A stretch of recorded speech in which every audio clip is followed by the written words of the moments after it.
Hi friends, welcome. Baakiyalakshmi இன்னைக்கு எபிசோடில் வந்த இன்ட்ரெஸ்டிங்கான சீன்ஸ் தான் பார்க்க போகிறோம். பாக்கியா கோபிட்ட சொல்கிறாங்க, கல்யாணம் ஆகி இத்தனை வருஷம் ஆகுது, ஆனால் உங்களுக்கு என்ன பிடிக்காதுன்னு எனக்கு ரொம்ப நல்லாவே தெரியும். அது நீங்கள் நிறைய தடவை என்கிட்டயே சொல்லியிருக்கிறீங்க அப்படின்னு சொல்கிறாங்க.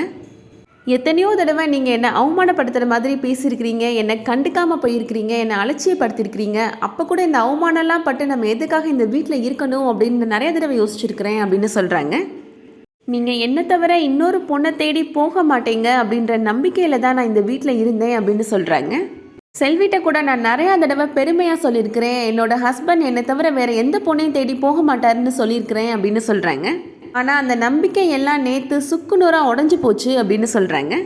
என்னதான் நடந்துச்சு பாக்கியா, சொல்லு பாக்கியா அப்படின்னு பாக்கியோட மாமியார் கேட்குறாங்க.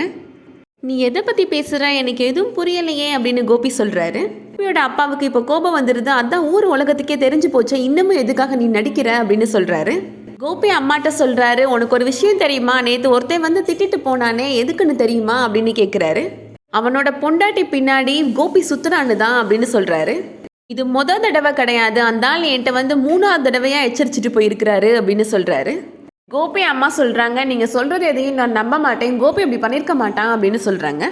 கோபியை பார்த்து சொல்கிறாங்க, நீ அப்படிப்பட்ட ஆள் இல்லைன்னு உங்கள் எல்லாட்டையும் சொல்லுடா அப்படின்னு சொல்கிறாங்க. கோபி சொல்கிறாரு, இங்கே என்ன நடக்குது, நீங்கள் எல்லாரும் எதை பற்றி பேசுகிறீங்கன்னு எனக்கு புரியவே இல்லையே அப்படின்னு சொல்கிறாரு.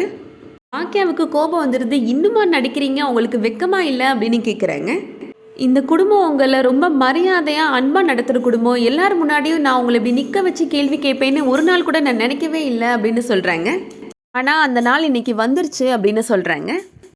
எழிலும் இப்போ கோபிட்ட சொல்கிறாரு, என்னோட வயசுக்கும் மீறி நான் உங்கள்கிட்ட வந்து எத்தனையோ தடவை அட்வைஸ் பண்ணியிருக்கிறேனேப்பா, ஆனால் நீங்கள் அதை கொஞ்சம் கூட யோசிச்சு கூட பார்க்கல அப்படின்னு சொல்கிறாரு. நீங்கள் போகிற வழி தான் சரின்னு ரொம்ப சுயநலமாக எல்லாரையும் இத்தனை நாள் ஏமாற்றிட்டு இருந்திருக்கிறீங்கல்ல அப்படின்னு சொல்கிறாரு. கோபி அப்படி தப்பு பண்ணுறவன் கிடையாது, அப்படியே தப்பு பண்ணியிருந்தாலும் வேற யாராவது தான் அவனை மாட்டி விட்டு இருந்திருப்பாங்க அப்படின்னு கோபியோட அம்மா சொல்கிறாங்க. இவ்வளோ நடந்தும் அத்தை உங்களை எப்படி நம்புறாங்கன்னு பார்த்தீங்களா அப்படின்னு பாக்கியா கேட்குறாங்க.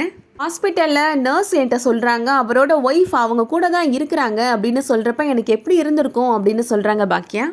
ஹாஸ்பிட்டலில் இவரை போய் பார்க்காம ஏன் வந்தேன்னு நீங்கள் கேட்டீங்கல்ல அப்படின்னு சொல்கிறாங்க பாக்கியா. பாக்கியா சொல்கிறாங்க, எனக்கு முன்னாடியே இவரோட ஒய்ஃப்னு சொல்லி அங்கே பில்லு கட்டியிருக்கிறாங்க ஒருத்தவங்க அப்படின்னு சொல்கிறாங்க. இப்போ யாருன்னு உங்களுக்கு தெரிய வந்துச்சுன்னா அந்த அதிர்ச்சியை உங்களால் தாங்கிக்கவே முடியாது அத்தை அப்படின்னு சொல்கிறாங்க பாக்கியா. அது யாருன்னு எனக்கு தெரிஞ்சாகணும், சொல்லு பாக்கியா அப்படின்னு ஈஸ்வரி கேட்குறாங்கல்ல, நீங்கள் சொல்கிறீங்களா இல்லை நான் சொல்லட்டுமா அப்படின்னு பாக்கியா கேட்குறாங்க. அப்போ கூட கோபி சொல்கிறாரு, அப்படிலாம் எதுவும் இல்லைம்மா அப்படின்னு சொல்கிறாரு. இவர் கையை பிடிச்சி ஹாஸ்பிட்டலில் உட்காந்துட்டு இருந்தது, இவருக்காக பில்லு கட்டினது, இவர் ஒய்ஃப்னு சொல்லி நம்பர் கொடுத்தது, இது எல்லாமே வேற யாரும் இல்லைத்த, ராதிகா தான் அப்படின்னு உண்மையை போட்டு உடச்சிடுறாங்க பாக்கியா. அது கேட்ட உடனே வீட்டில் இருக்க எல்லாருமே அதிர்ச்சி ஆகிடுறாங்க. இப்படி பாக்கியாவுக்கு உண்மை தெரிஞ்சிருச்சே அப்படின்னு கோபியுமே ஸ்டன் ஆகிடுறாரு. அதோட இன்னையோட எபிசோட் முடியுது. இந்த வீடியோ உங்களுக்கு பிடிச்சிருந்துச்சுன்னா லைக் பண்ணிக்கோங்க. சீரியல் அப்டேட்ஸ்க்கு நம்ம சேனலை சப்ஸ்கிரைப் பண்ணிக்கோங்க. தேங்க்ஸ் ஃபார் வாட்சிங்.